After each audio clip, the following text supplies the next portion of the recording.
محترم سامعین اور سامعات، اسلام اللہ تعالیٰ کا دین ہے، بہت بڑی نعمت ہے۔ وَأَتْمَمْتُ عَلَيْكُمْ نِعْمَتِي، رسول اللہ صلی اللہ علیہ وسلم اسلام لے کر آئے ہیں، وہ بولے اللہ تعالیٰ کی بہت بڑی نعمت ہے۔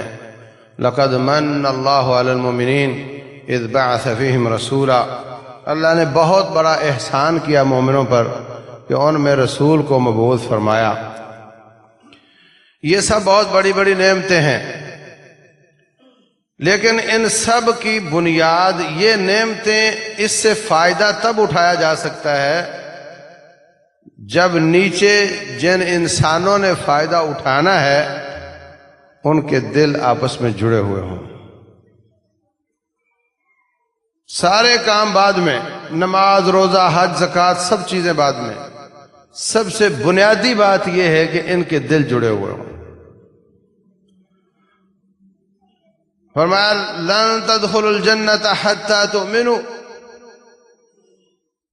جب تک تم مومن نہیں بنتے اس وقت تک تم جنت میں نہیں جا سکتے۔ بے ایمان جنت میں نہیں جائے گا، ٹھیک ہے؟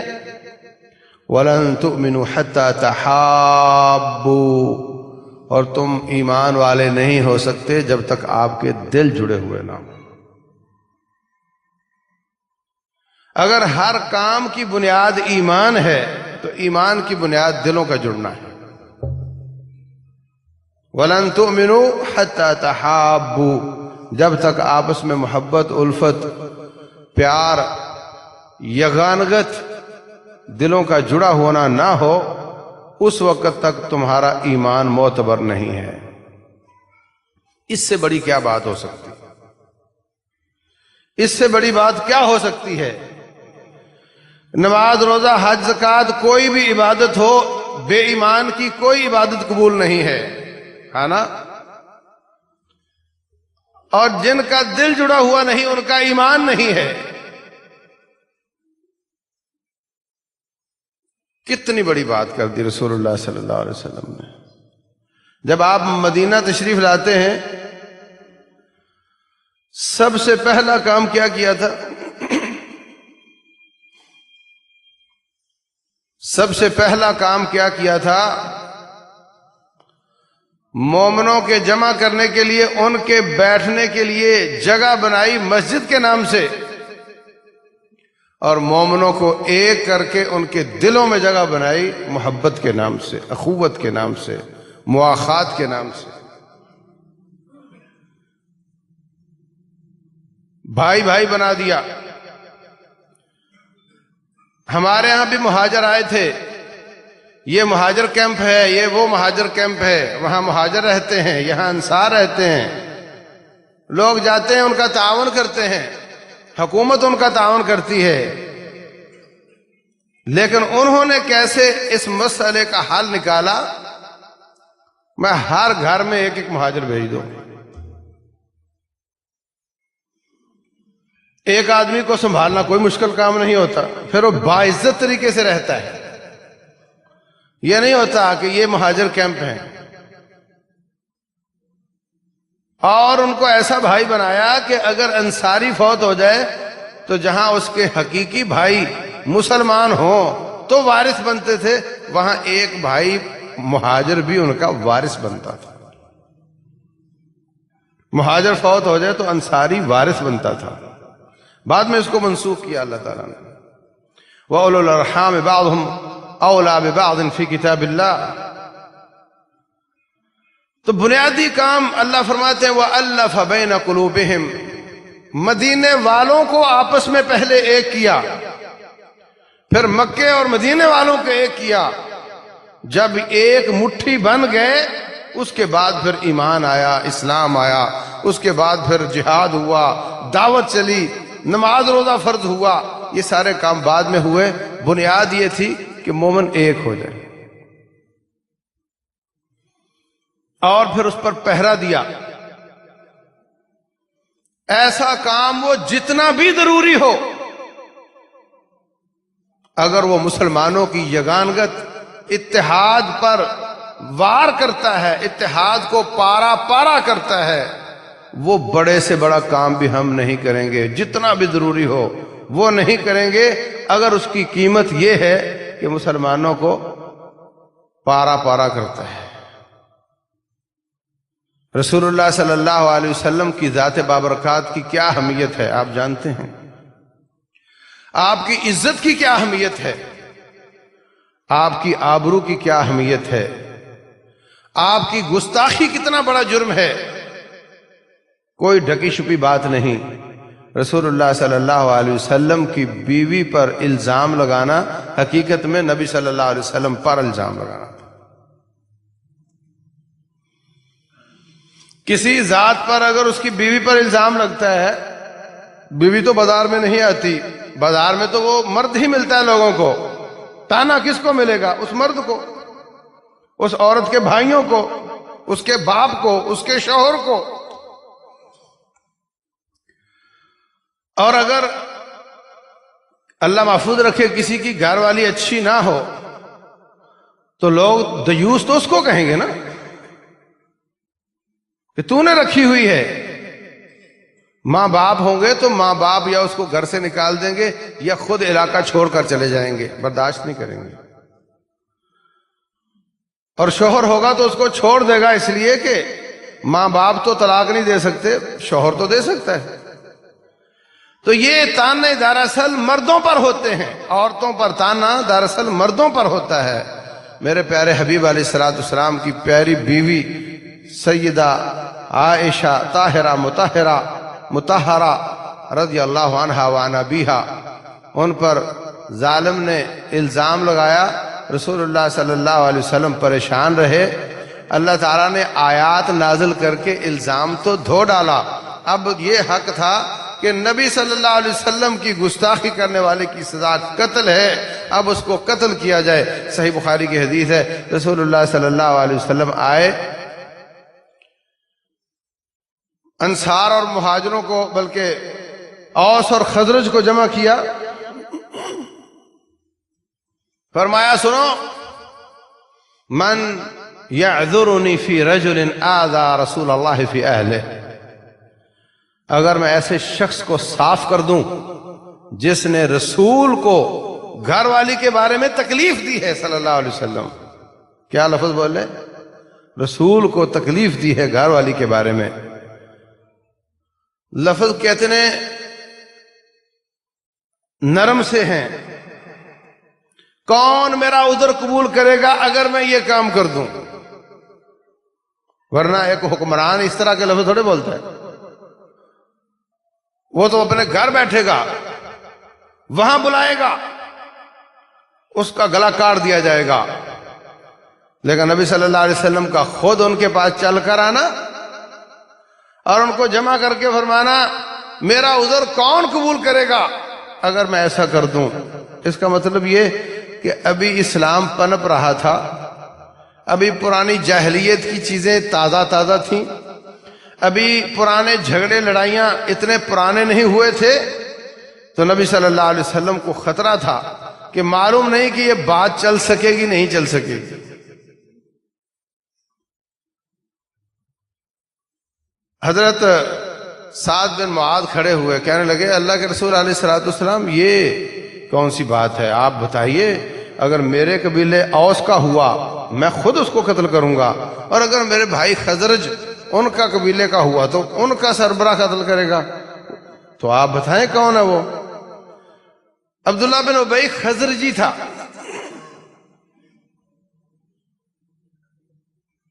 خزرج کا سربراہ کھڑا ہوا کہنے لگا، آپ نے یہ بات جو کی ہے اس لیے کی ہے کہ آپ کو پتا ہے کہ وہ آپ کے قبیلے کا نہیں ہے، اگر آپ کو معلوم ہوتا کہ وہ آپ کے قبیلے کا ہے تو آپ ایسی بات کبھی نہیں کرتے تھے۔ ایک اوس کا کھڑا ہوا، کہتا ہے تو منافقوں کا ساتھ دیتا ہے۔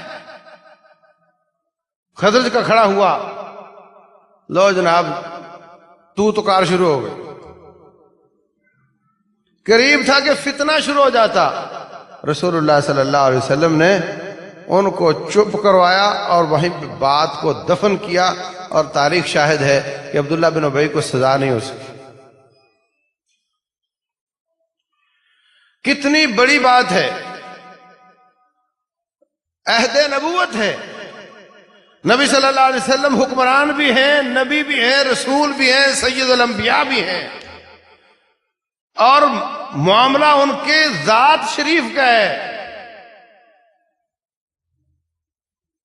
اور اگر یہ کرنے پر اگر آپ اوس کو ساتھ لیتے تو پکڑ کے اس کو قتل کر دیتے، ایسی تو کوئی بات نہیں تھی. جب آپ بدر میں 70 کاٹ سکتے ہیں تو ایک عبداللہ بن ابی جیسے نبی صلی اللہ علیہ وسلم نے بندے بھیجے تھے کہ جاؤ بھائی کعب بن اشرف کو کاٹ کر آؤ،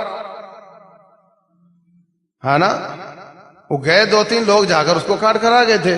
ایسے ہی بھیجتے اور چپ چاپ اس کو کاٹ دیا جاتا. لیکن اگر اس کی قیمت مسلمانوں کے آپس کے اتحاد کو پارا پارا کرنا ہے تو آپ کو یہ قبول نہیں. ہر صورت میں آپس کی محبت کو برقرار رکھنا ہے، اس کی کوئی بھی قیمت دینی پڑے، آپس کی محبت ختم نہیں ہونی چاہیے. مسلمانوں میں انتشار نہیں آنا چاہیے. اور آپ جانتے ہیں ساری تاریخ گواہ ہے، آج تک جتنا مسلمانوں نے اپنا نقصان کیا ہے اتنا کافروں نے ان کا نقصان نہیں کیا ہے. آج تک جتنا کافروں نے نقصان کیا ہے اس سے کہیں زیادہ مسلمانوں نے اپنا نقصان کیا ہے. اگر کعبۃ اللہ پر کافر حملہ کرے تو رب ذوالجلال ابابیل چڑیاں لے کر آ جاتا ہے. مسلمان آپس میں لڑیں اور مسلمان حملہ کرے تو چڑیاں نہیں آتی ہیں، کعبہ گر جایا کرتا ہے. آج پورے عالم اسلام میں کچھ نہ ہو، کوئی اسلحہ نہ ہو، کوئی فوج نہ ہو، اگر یہ سارے مسلمان حکمران ایک مٹھی ہو جائیں ان کا کوئی بال ٹیڑھا نہیں کر سکتا. کشمیر میں کیا ظلم ہو رہا ہے اس کی فکر کس کو ہے؟ سب مسلمانوں کو نہیں ہے. ہندوستان کے ساتھ پیٹرول کی تجارت ہو رہی ہے، ہندوستان کے ساتھ وہ ہو رہا ہے، یہ ہو رہا ہے، اس کے خلاف بات نہیں کر سکتے کہ میرا گاہک بھاگ جائے گا. ایک سے ایک مسلمان ملک ہیں، کوئی بات تک نہیں کرتا. پاکستان کے اپنے حکمران گونگے ہیں، ابھی جو آئے ہیں یہ تھوڑا بات کرنے لگ گئے ہیں. مسلمان کے خلاف کام ہو رہا ہے، مسلمانوں کی عزتیں اچھالی جا رہی ہیں، ان کو قتل کیا جا رہا ہے، اور بات کیوں نہیں کر سکتے؟ اپنے اپنے مفادات ہیں. جو ان کی بات کرے اس کا گلا دبانے کی تیاریاں ہو رہی ہیں. ان جماعتوں کو پابند سلاسل کیا جاتا ہے. قصور ان کا کیا ہے کہ مسلمانوں کے لیے بات کرتے ہیں؟ وجہ اس کے بیچ میں صرف اپنے مفادات سب کے. اگر یہ سارے مل کر ایک ہو جائیں، اگر وہ تیل کے خریدنے کو ٹول استعمال کرتا ہے کہ میں پھر تیرے سے تیل نہیں لوں گا، وہ اسی کو الٹا استعمال کر سکتا ہے، میں تجھے تیل نہیں دوں گا اگر تم وہاں ظلم کرے گا. تو سارے کام ہو سکتے ہیں. مسلمانوں کا ایک ہو جانا، اس پر زور دیا ہے اسلام نے. ملکوں کا ملکوں کے ساتھ، جماعتوں کا جماعتوں کے ساتھ، افراد کا افراد کے ساتھ، خاندانوں کا خاندانوں کے ساتھ اتحاد ہو، اتفاق ہو، محبت ہو، پیار ہو، اللہ واسطے کی محبت ہو. اللہ تبارک و تعالی اس پر خوش ہو جاتا ہے. اور جو مسلمانوں کا اتحاد پارا پارا کرے، وہ بڑی مصلحت بھی ہو تو اس کو چھوڑ دیا جاتا ہے. اور اللہ تعالیٰ نے جتنی سختی ان گناہوں پر کی ہے جو مسلمانوں کے اتحاد کو تار تار کرتے ہیں، اتنی سختی مجھے کسی اور جرم میں نظر نہیں آتی.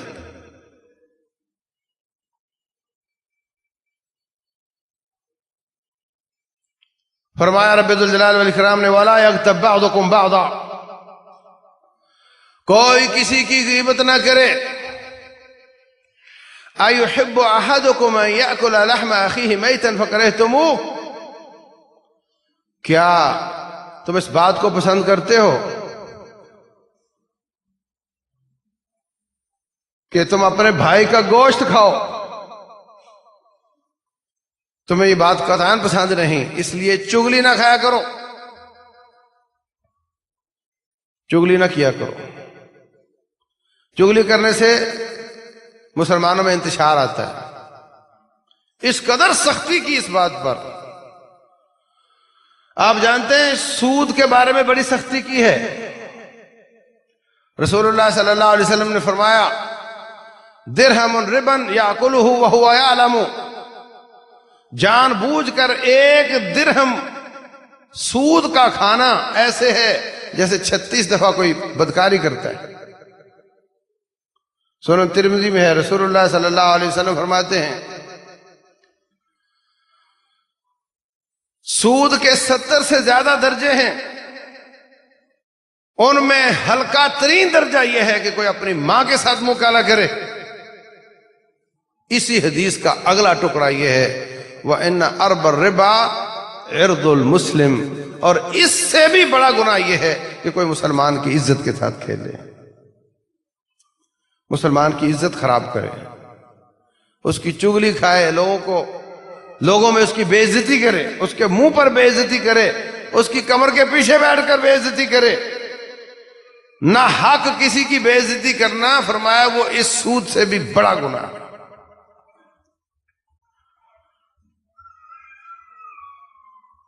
ہمارے یہاں یہ بہت چلتا ہے. یہ ہمارا ایک فن ہے، یہ ہمارا ایک بڑے بڑے پروگرام چلتے ہیں بے عزتی کرنے کے فن، اس کے طریقے، جس کو جوک بول دیتے ہیں، جن کو جگت بول دیتے ہیں. یہ سب کیا ہے؟ بڑا پیسہ دے کر جگت والے کو بلایا جاتا ہے کہ تو لوگوں کی بے عزتی کر لو. یہ مسلمان کا حال ہے. بہت زیادہ دیکھنے والے اس پروگرام کو ہوتے ہیں جس میں لوگوں کی بے عزتی کی جاتی ہو، لوگوں پر لعنتیں ڈالی جاتی ہوں. ایک دوسرے پر لعنتیں وہی بچے سیکھتے ہیں. پھر ہم کہتے ہیں نہ یہ گانا ہے، نہ یہ کوئی ڈرامہ ہے، نہ کوئی فلم ہے، یہ تو خالی کیا کہتے ہیں انٹرٹینمنٹ ہے. بچے بھی دیکھتے ہیں، بڑے بھی دیکھتے ہیں. وہ ماں کے نام کے پہ تانے دے رہے ہوتے ہیں، وہ باپ کے نام پر تانا دے رہے ہوتے ہیں، وہ کسی نسب پر تانا زنی کر رہے ہوتے ہیں، وہ کسی کے کان پر مذاق کر رہے ہیں، کسی کی ناک پر مذاق کر رہے ہیں، کسی کے غریب ہونے پر مذاق کر رہے ہیں، اس کی عزت کو اچھال رہے ہیں اور سب ہنس رہے ہیں اور کہہ رہے ہیں جی اس سے ہماری انٹرٹینمنٹ ہوتی ہے. فرمایا سود سے بھی بڑا گناہ ہے. اللہ المستعان. اور اس کے بعد حضرت عبداللہ بن عمر ہیں یا عبداللہ بن عباس ہیں، فرماتے ہیں اسی حدیث میں، فرماتے ہیں کعبہ ما آدم کی و آدم حرمتک،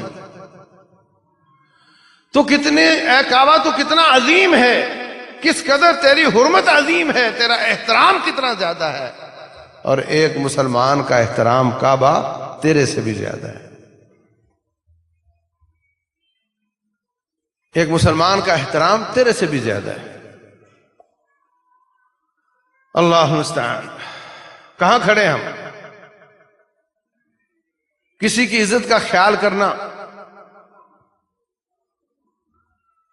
باتوں باتوں میں ٹکے ٹکے کا آدمی، لو یہ ٹکے ٹکے کا آدمی، منہ لگا دیا اس کا. اپنی وجہ دیکھ رہے ہو کیا مطلب؟ وجہن کہتے ہیں چہرے کو. شکل دیکھی آپ نے؟ کس نے بنائی ہے شکل؟ اللہ.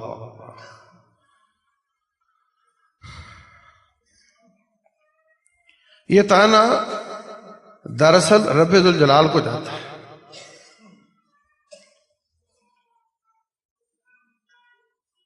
یہ تانا اس بندے پر نہیں ہے، یہ بنانے والے پر۔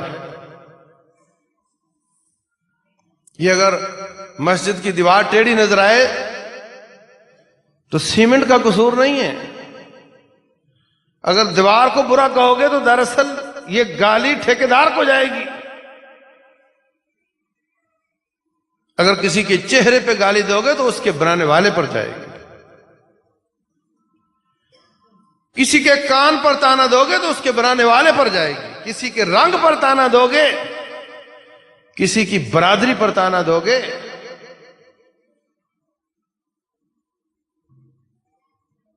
یہ اس کی برادری اس نے خود چوائس نہیں کی تھی۔ اللہ نے پیدا ہونے سے پہلے پوچھا تھا کس برادری میں جانا چاہتے ہو، کس ابا کا بیٹا بننا چاہتے، پوچھا تھا۔ یہ سب اللہ تعالیٰ کے اختیارات ہیں۔ فرمایا کلکم من آدم و آدم من تراب، تم سب آدم زادے ہو اور آدم مٹی سے ہیں۔ لا فضل لعربی علی اعجمی، کسی عربی کو اجمی پر کوئی فضیلت نہیں ہے، کسی گورے کو کالے پر کوئی فضیلت نہیں ہے، الا بالتقوی، سوائے تقوی کے۔ ابو لہب، لہب کا معنی انگارہ، یہ کوئی تانا نہیں تھا اس پر، وہ خود خوش ہوتا تھا ابو لہب کہلوانے پر، اس لیے کہ اس کا چہرہ انگارے کی طرح دہکتا تھا۔ اتنا لمبا قد، خوبصورت جسم اور سرخ و سفید، نہایت خوبصورت تھا، اور قبیلہ بہت اعلیٰ تھا، ہاشمی اور قریشی تھا۔ لیکن اللہ فرماتے ہیں سیصلی نارا ذات لہب، یہ جہنم میں جائے گا۔ اور مقابلے میں بلال حبشی موٹے ہونٹ، پچکی ناک، کالا رنگ اور کوئی نسل نہیں، غلام ہے۔ فرمایا میں جنت میں معراج کی رات گیا تو میرے آگے آگے قدموں کی چاپ سنائی دے رہی تھی، میں نے پوچھا، کہا یہ آپ کا ساتھی بلال چل رہا۔ کوئی فضیلت کی وجہ نہیں، الا بالتقوی۔ کتنا تعلق رب ذوالجلال کے ساتھ ہے، اس سے فضیلتیں ملتی ہیں۔ تو یہ تانے، یہ جوک، یہ مذاق، دوسرے کو ہیچ نیچ کرنا، دوسرے کی بے عزتی کر دینا، بہت بڑا جرم ہے، بہت بڑا جرم ہے۔ فرمایا وَلَا يَغْتَبْ بَعْضُكُمْ بَعْضًا، کوئی کسی کی غیبت نہ کرے۔ کیا تم اس کا گوشت کھانا چاہتے ہو؟ رسول اللہ صلی اللہ علیہ وسلم فرماتے ہیں معراج کی رات میں گیا، میں نے دیکھا، مختلف مناظر دیکھے عالم برزخ کے۔ ایک شخص خون کی نہر میں نہا رہا ہے، ڈوب رہا ہے، نکلنا چاہتا ہے تو ایک فرشتہ اس کو پتھر سے پیچھے کر دیتا ہے دوبارہ۔ ایک شخص بڑی کینچی کے ساتھ فرشتہ اس کے جبڑوں میں گوشت کو کاٹتا ہے، گدی تک لے جاتا ہے، پھر دوسری طرف شروع ہوتا ہے تو ادھر والا ٹھیک ہو جاتا ہے، واپس آ کے اس کو کاٹتا ہے تو یہ ٹھیک ہو جاتا ہے۔ فرمایا جھوٹ بولتا تھا اور اس کا جھوٹ آفاق تک جاتا تھا، زمین کے کونے کونے تک جاتا تھا۔ جھوٹی روایتیں، جھوٹی آیتیں، جھوٹی باتیں شیئر کر کے پوری دنیا میں پہنچا دیتا ہے۔ اور فرمایا ایک شخص کو، کچھ لوگ تھے ان کو اللہ نے تانبے کے ناخن دیے ہوئے تھے اور وہ ان کو شدید خارش ہوتی ہوگی، وہ اپنے چہرے اور جسم کے گوشت اور چمڑے کو نوچتے تھے اپنے ہاتھوں کے ساتھ، اور ادھر سے نوچتے تھے پھر ادھر جاتے تو وہ پہلے والا ٹھیک ہو جاتا تھا۔ قیامت تک یہی کچھ ہوتا رہے گا۔ پوچھا یہ کون ہے؟ کہا یہ چغل خور ہیں جو لوگوں کا گوشت کھاتے تھے، لوگوں میں ادھر کی ادھر لگائی بجھائی کرنا، ان کو ان سے لڑا دینا۔ مجلس میں بات ہوئی، جا کر کے دوسرے سے کہا تیرا فلاں سے کیا مسئلہ ہے؟ کیا ہوا؟ وہ بڑا تیرے خلاف باتیں کر رہا تھا۔ اچھا، اس نے آگے سے دو چار سنا دی، واپس آ کر اس نے اس کو سنا دی، تیرا اس کے ساتھ کیا مسئلہ ہے؟ وہ تو تجھے یہ کہہ رہا تھا۔ بات سچی کر رہا ہے، وہ بات سچی کر رہا ہے، اس نے بھی یہ کہا ہے، اس نے بھی یہ کہا ہے، مگر جب جا کر کے اس کو بتایا تو ان کے دل پھاڑ دیے، ان کو دو کر دیا۔ ایک حدیث میں آتا ہے شیطان اپنا تخت پانی پر لگاتا ہے اور چیلے روزانہ کی کارکردگی پیش کرتے ہیں. ہاں بھئی تم نے کیا کیا؟ کہتا ہے میں نے اس کو شرک پہ لگا دیا. کہتا ہے شاباش. دوسرا میں نے اس کو کفر پہ لگا دیا، میں نے اس کو بدعات پر لگا دیا، میں نے اس سے سود کا کام کروا دیا، میں کے پیچھے لگا رہا. سب کو شاباش کہتا ہے، بٹھاتا ہے. ایک آتا ہے کہتا ہے میں میاں اور بیوی کے بیچ میں گھسا اور ان کو ایک دوسرے کی ایسی ایسی باتیں بتائیں کہ ان کی طلاق کروا دی. اٹھ کر سینے سے لگاتا ہے، کہتا ہے اصل کام تو نے کیا. تاریخ میں کوئی واقعہ لکھا ہے، ایک آدمی منڈی میں غلام بیچنے کے لیے آیا. کہتا ہے یہ غلام بڑا اچھا ہے، بڑا مضبوط ہے، بڑی مہارتوں کا مالک ہے، بڑا ذہین ہے، لیکن یاد رکھو یہ چغل خور ہے.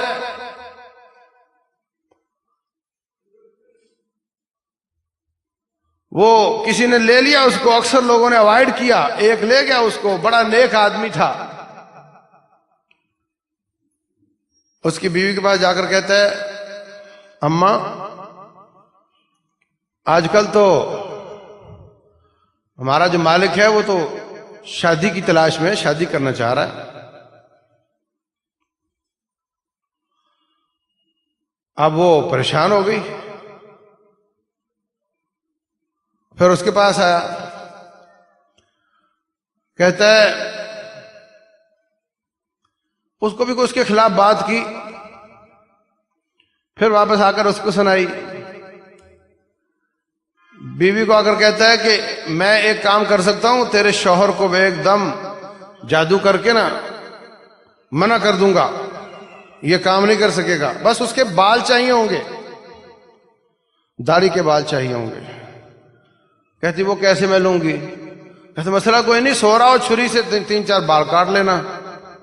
پھر اس کے پاس گیا. کہتا ہے تیری بیوی کے تعلقات کسی اور سے ہیں اور وہ تجھے قتل کرنا چاہتی ہے. دلیل اس کی یہ ہے آج گھر جاؤ نا تو ذرا سنبھل کر سونا. اب وہ بال کاٹنے کے لیے چھری لے کر آئی. اس نے اس کو دیکھا کہ بات تو سچی ہے، اس نے اسی چھری سے اس کو ذبح کر دیا. سیدھا گیا جا کر اس کے بھائیوں کے پاس. کہتا تمہاری بہن کو انہوں نے ذبح کر دیے. وہ آئے، انہوں نے آ کر کے اس کو کاٹ دیا. یہ کام ہوتا ہے ان کا. بدترین لوگ ہیں. رسول اللہ صلی اللہ علیہ وسلم فرماتے ہیں وَفَسَادُ ذَاتَ الْبَيْنِ هِيَ الْحَالِقَةِ، آپس کی کھٹ پھٹ، آپس کا نقصان، آپس کی ناچاکی یہ مونڈ دینے والی چیز ہے. مت سمجھنا بالوں کو مونڈ دینے والی چیز ہے. فرمایا تہلک الدین، یہ دین کو مونڈ دینے والی چیز ہے. دین ختم ہو جاتا ہے. اللہ اکبر. تو عزیز بھائیو، قرآن حکیم میں بھی اللہ تعالیٰ نے منع فرمایا وَلَا يَغْتَبْ بَعْضُكُمْ بَعْضًا. اور ولید بن مغیرہ جو مکہ میں بہت بدمعاش تھا، بہت مخالفت کرتا تھا، اللہ تعالیٰ نے اس کی صفات بیان کی. فرمایا وَلَا تُطِعْ كُلَّ حَلَّافٍ مَّهِينٍ، بہت زیادہ قسمیں اٹھاتا ہے. جب ادھر کی ادھر سنائے گا تو اپنی بات کا اعتبار پیدا کرنے کے لیے قسمیں اٹھائے گا. مہین ذلیل ہے. وَلَا تُطِعْ كُلَّ حَلَّافٍ مَّهِينٍ حماز مشاء بنمیم، تانا زنی کرتا ہے، چغل خوری کرتا ہے. عتل بعد ذلك زنیم. فرمایا کہ یہ سخت طبیعت کا بھی ہے اور بے نسلہ بھی ہے. اللہ نے اس کی مذمت بیان فرمائی. اور رسول اللہ صلی اللہ علیہ وسلم صحیح بخاری میں ہے، جا رہے ہیں، آپ کی سواری ڈر گئی. آپ کی سواری ڈری. فرمایا ان قبر والوں کو عذاب ہو رہا ہے. کیوں عذاب ہو رہا ہے؟ اس لیے کہ ان میں سے ایک چغل خور تھا، چغلیاں کھاتا تھا، ادھر کی ادھر لڑاتا تھا لوگوں کو. اب اکیلا پھنسا ہوا ہے، اتنی چیخیں نکل رہی ہیں کہ میری سواری ڈر گئی. اللہ المستعان. فرمایا لا يدخل الجنت قطاع، مسلمانوں کو آپس میں کاٹنے والا کبھی جنت میں نہیں جائے گا۔ دوسرے لفظوں میں فرمایا لا يدخل الجنت نمام، چغلی کرنے والا جنت میں نہیں جائے گا۔ دین کا دشمن ہے، اسلام کا دشمن ہے، مسلمانوں کے اتحاد اور اتفاق کا دشمن ہے، یہ کبھی جنت میں نہیں جائے گا۔ تو عزیز بھائیو، یہ مصیبتیں ہمارے اندر موجود ہیں۔ عورتوں میں زیادہ ہیں کیونکہ ان کے پاس کوئی زیادہ کام نہیں ہوتے، بیٹھا یہی کام کرنا ہے۔ بوڑھے بھی بیٹھے جہاں پھٹے پر بیٹھے تاش کی گرد، اور شروع ہو گیا، کوئی بے نظیر کو گالیاں دے رہا ہے، کوئی زرداری کو دے رہا ہے، کوئی عمران کو دے رہا ہے، کوئی نواز کو دے رہا ہے۔ اتنی نیکیاں کر لی ہیں کہ ان کو دے کر پھر جنت میں جا سکو؟ ٹھیک ہے کر لو، لیکن اتنی زیادہ نیکیاں کر کے جاؤ کہ ان کو دینے کے بعد پھر اتنی بچ جائیں کہ آپ جنت میں جا سکو، کیونکہ یہ تو دینی پڑیں گی، قیامت میں تو حساب ہوگا۔ رسول اللہ صلی اللہ علیہ وسلم فرماتے ہیں وہ لوگوں جن کا جو مسلمان تو ہوئے ہو مگر ایمان پوری طرح دل میں جاگزین نہیں ہوا، مسلمانوں کی عزتوں کے ساتھ مت کھیلا کرو، مسلمانوں کے عیب کے پیچھے مت چلا کرو۔ من اتبع عورت اخیہ یفضحہ اللہ ولو فی جوف رحلہ، اگر آپ کسی مسلمان کی عزت اچھالو گے، اس کے عیب جوئی کرو گے، اس کے عیب کے پیچھے چلو گے، تو لگاؤ گے، تو فرمایا اللہ تجھے اس جرم میں ذلیل کر دے گا جو تو نے چھپ کر کمرے میں کیا تھا، جس کو کسی نے نہیں دیکھا تھا، اللہ تیرا پردہ فاش کر دے گا۔ یہ قاعدہ ہے، آپ جو اچھا سلوک مسلمان کے ساتھ کرو گے اللہ اس کا جواب اچھا خود دے گا، اور جو سلوک برا آپ مسلمان کے ساتھ کرو گے اس کا جواب بھی اللہ تعالیٰ خود دیتا ہے۔ یخادعون اللہ والذین آمنوا، فرمایا اللہ خادعہم، یخادعون اللہ وہو خادعہم، اللہ ان کا دھوکہ لوٹاتا ہے۔ کہتے تھے انما نحن مستہزئون اللہ یستہزئ بہم، جواب اللہ دیتا ہے۔ جو برائی مسلمان کے ساتھ کرو گے جواب اللہ دیتا ہے۔ اور یاد رکھو مسلمان آگے سے جواب دے تو اس کا جواب کمزور ہوگا، اور اگر اس کا جواب مولا دے گا تو جواب بڑا مضبوط ہوگا۔ اس لیے فرمایا جو کسی مومن کے عیب کے پیچھے چلتا ہے اللہ اس کو ذلیل کر دے گا، ایسے جرم میں جو اس نے چار دیواری میں کیا تھا، کسی نے نہیں دیکھا تھا، اللہ اس کا پردہ چاک کر دے گا۔ اللہ کو بڑے طریقے معلوم ہے، وہ کر لیتا ہے، وہ کر لیتا ہے، بڑے طریقے ہیں اس کے پاس، اللہ المستعان۔ تو عزیز بھائیوں، مسلمانوں کے اتحاد، خاندانوں کے اتحاد، اس میں چغلی بہت بڑا کردار ادا کرتی ہے۔ جہاں اللہ تعالیٰ نے چغل خور کی مذمت فرمائی ہے وہاں ہمیں بھی تھوڑا احتیاط کرنی چاہیے۔ فرمایا رب ذوالجلال والاکرام نے یا ایھا الذین آمنوا ان جاءکم فاسق بنبأ فتبینوا، اگر تمہارے پاس کوئی فاسق خبر لے کر آتا ہے تحقیق کر لیا کرو، ان تصیبوا قوما بجہالہ، ایسا نہ ہو کہ تم ریاکشن پہلے دے دو بعد میں پتہ چلا خبر جھوٹی تھی۔ فتصبحوا علی ما فعلتم نادمین، پھر تمہیں ندامت اور پشیمانی ہو۔ جو آپ کے پاس خبر لے کر آتا ہے فلاں نے تیرے بارے میں یہ کہا ہے، اس کو کہو اس نے نہیں کہا، تم نے کہا ہے، اس نے نہیں کہا، یہ تم کہہ رہے ہو، مجھے تو نے تکلیف دی ہے، میں نہیں مانتا کہ اس نے کہا ہو، بڑا اچھا آدمی ہے، وہ یہ بات کر نہیں سکتا، تم نے یہ بات کی ہے۔ دلیل لے کر آ، اپنی گواہ لے کر آ۔ اگر آپ دو ایک جملے بول دیں گے نا آئندہ ہمت نہیں کرے گا آپ کے پاس آنے کی، بات بھلے سچی ہو۔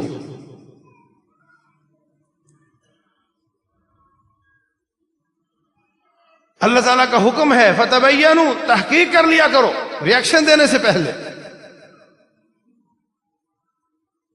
بات سچی بھی ہو تو چغلی ہے،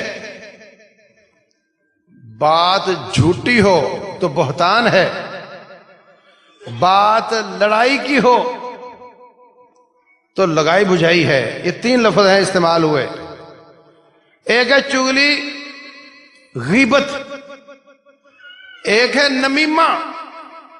غیبت یہ ہے کہ آپ جیسے کسی حکمران یا سابقہ حکمران یا کسی جماعت کے سربراہ کے خلاف باتیں کرنے لگ جاؤ، تو یہ چغلی ہے، نمیمہ نہیں ہے، لگائی بجھائی نہیں ہے. یہ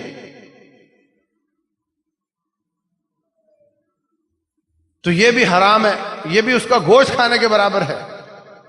رسول اللہ صلی اللہ علیہ وسلم آپ کے پاس ماعز بن مالک آتے ہیں رضی اللہ عنہ، کہتے ہیں جی میرے سے زیادتی ہو گئی، مجھے پاک کر دیجئے. لمبا قصہ ہے. آپ لے گئے ان کو، چاروں طرف سے پتھروں کی بارش کر کے اس کو رجم کیا. اس کا تھوڑا خون، رجم کر کے واپس آ رہے تھے، سواریوں پر سوار مدینے واپس آ رہے ہیں. 2 بھائی آپس میں باتیں کر رہے ہیں، کہتے ہیں اچھا خاصا رب نے پردہ ڈالا ہوا تھا، خام خواہ اپنا پردہ چاک کر دیا، نہ بتاتے کسی کو. آ کر کے نبی صلی اللہ علیہ وسلم سے کہہ دیتے کہ مجھ سے کوئی زیادتی ہوئی، میں بتانا نہیں چاہتا، آپ میرے لیے استغفار کر دو. تو آپ استغفار کر دیتے، معاملہ ختم ہو جاتا. تو خام خواہ پتھر کھا کے کتے کی طرح موت تو نہ آتی. یہ لفظ بول دیے. رسول اللہ صلی اللہ علیہ وسلم آگے تشریف لائے، ایک گدھا مرا ہوا پڑا تھا. فرمایا دونوں ادھر آؤ، نیچے اترو اور گدھے کا گوشت کھاؤ. کہنے لگے یہ تو ویسے بھی حرام ہے اور ویسے بھی مردار ہے. فرمایا اچھا یہ مردار ہے، اور جو تم میرے ماعز کے بارے میں باتیں کر رہے تھے وہ اس کا گوشت نہیں تھا، وہ تم اس کا گوشت کھا رہے تھے، تم اس کے بارے میں باتیں کر رہے ہو، اس سے زیادتی ہوئی، اس نے سزا پا لی، توبہ کر لی. وَإِنَّهُ لَفِي أَنْهَارِ الْجَنَّةِ يَنْغَمِسُ فِيهَا، وہ تو اللہ کی جنت کی نہروں میں نہا رہا ہے، اور تم اس کے بارے میں باتیں کر رہے ہو، اس کا گوشت کھا رہے ہو. بڑا مشکل کام ہے، بہت مشکل کام ہے. سارا جسم مل کر نیکیاں کرتا ہے، اور یہ زبان اس تجوری میں سوراخ کر کے نیکیاں بہا دیتی ہے. سارا جسم نیکیاں کرتا ہے، جمع کرتا ہے، یہ خرچ کر دیتی ہے. جن کے بارے میں اس طرح کی باتیں ہم کرتے ہیں ان کو دینا پڑے گا، ان کو دینا پڑے گا. تو اگر لگائی بجھائی والی بات کرے تو وہ نمیمہ ہے، اگر خالی اس کی بے عزتی کی بات کرے تو وہ چغلی ہے، اور اگر بات بھی جھوٹی ہو تو پھر وہ بہتان ہے. رسول اللہ صلی اللہ علیہ وسلم فرماتے ہیں اسکنہ اللہ فی ردغۃ الخبال، سنن نبی داود میں ہے، فرماتے ہیں اللہ تعالیٰ اس کو جہنم کا وہ پلاٹ عطا کرے گا جس میں سارے جہنمیوں کا خون اور پیپ بہہ کر آ رہا ہوگا، وہاں پہ رہنا ہوگا. اس کو بہتان بازی کرتا تھا، الزام لگاتا تھا. ایسے ہی چلتے میں پتہ چلا فلاں کی بچی کی یہ بات ہے، پتہ چلا فلاں کے بچے کی یہ بات ہے. نہ کوئی سر ہے نہ پاؤں ہے، ایک نے بات کر دی دوسرے نے اڑا دی. کیا سمجھتے ہو کہ یہ رات گئی بات گئی؟ نہیں، ایک ایک حرف کا جواب دینا پڑے گا، ایک ایک لفظ کا جواب دینا پڑے گا. بعد آ جاؤ، تالا لگا دو اپنی زبانوں کو. فرمایا من کان یؤمن باللہ والیوم الآخر فلیقل خیرا او لیصمت، جو بھی ایمان رکھتا ہے اللہ اور آخرت پر، بات کرے تو اچھی کرے ورنہ خاموش رہے. اللہ تبارک و تعالی جو میں نے عرض کیا ہے سمجھنے اور عمل کرنے کی توفیق دے. وما علینا